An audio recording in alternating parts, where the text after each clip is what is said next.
मैं डॉक्टर हेमा देवरानी आप लोगों को देव पढ़ाने जा रही हूँ बच्चों।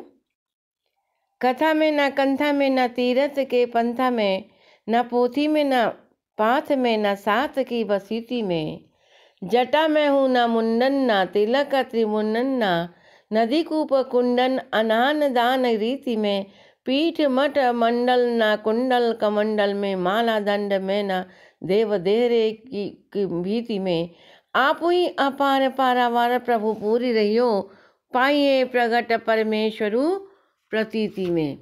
तो यहाँ पर देव जो हैं वो निश्चित रूप से इस कवित्व में देव द्वारा रचित है और देव ईश्वर का जो निवास है वो संसार में कहीं न बताकर उसके प्रति समाये गए विश्वास को ही वो बतलाते हैं। इसी भाव को अभिव्यक्ति यहाँ पर दी गई है। देव ईश्वर के संबंध में कहते हैं कि वह परम ब्रह्म परमात्मा न कथा में न कंथा में, ना तो पुराणों के आख्यानों में है और ना गुदड़ी पहनकर साधन में, ना ही तीर्थों के रास्ते में वो मिलता है।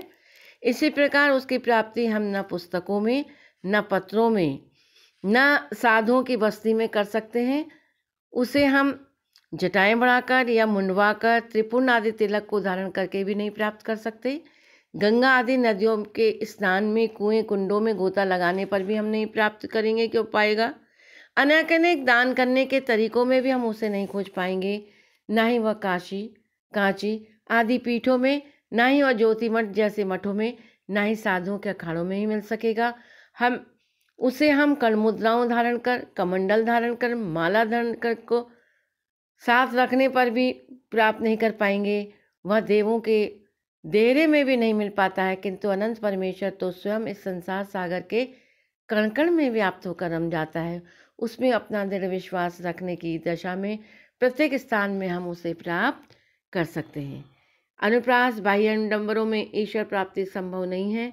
कवि ने ईश्वर की सर्वव्यापता की ओर बहुत सुंदर संकेत किया है। बिल्कुल यहाँ पर देव भक्तकालीन कवि कबीर या हमारे पुराणों में ईश्वर के विषय में जो कहा गया है कि ईश्वर जो है संसार के कण कण में व्याप्त है, इस बात की पुष्टि की गई है कि कथा में न कंथा में न तीरथ के पंथा में न पोथी में न पाथ में न साथ की बसीती में, यानी किसी कथाओं में नहीं है, कंथों में नहीं है, गुदड़ियों में नहीं है, तीर्थों में नहीं है, मार्गों में नहीं है, पोथियों में नहीं है, रास्ते में नहीं है, न साथ की बसीती, किसी के साथ में अलग से ईश्वर निवास नहीं करता। जटा में न मुंडन में तिलक त्रिमुंडन में जटाओं को धारण करने में कोई परमात्मा निवास नहीं करता। बालों को उड़ा देने से, मुंडन कर देने से ईश्वर नहीं बसता। तिलक लगाने से, त्रिमुंडन लगाने से या नदी के जल में स्नान कर देने से, कुएं के जल में या कुंड में स्नान करने से, दान दे देने से ईश्वर प्राप्त नहीं होता। पीठ पट मंडल न कुंडल कमंडल, पीठों में, मठों में और कुंडल को धारण करने से या कमंडलों में ईश्वर नहीं मिलता। माला दंड में ना देव देहरे की भांति में वह ईश्वर देवों के थानों में नहीं मिलता, माला इत्यादि धारण करने से नहीं मिलता। आप ही अपार पारावार प्रभु परिरुयो, भगवान तो सब जगह है। पाइए प्रगट परमेश्वर प्रतीति में, आप अनुभव करिए ईश्वर का। और जब आप ईश्वर का अनुभव करेंगे तो निश्चित रूप से आपको ईश्वर की प्राप्ति हो जाएगी। यहाँ पर बिल्कुल जैसे कठोपनिषद में भी कहा गया है, ईश्वासम इदम यत् किंच जगत्याम जगत तेन त्यक्तेन मुजिता माँ कस्य स्विद धनम, यानी संसार की चीज़ों का लोभ मत करो। क्यों? क्योंकि ईश्वासम इदम यत् किंच जगत्याम जगत, वह जो ईश्वर है, वो जो परमात्मा है, वो जो प्रभु है, वो इस संसार के कण कण में क्या है? व्याप्त है।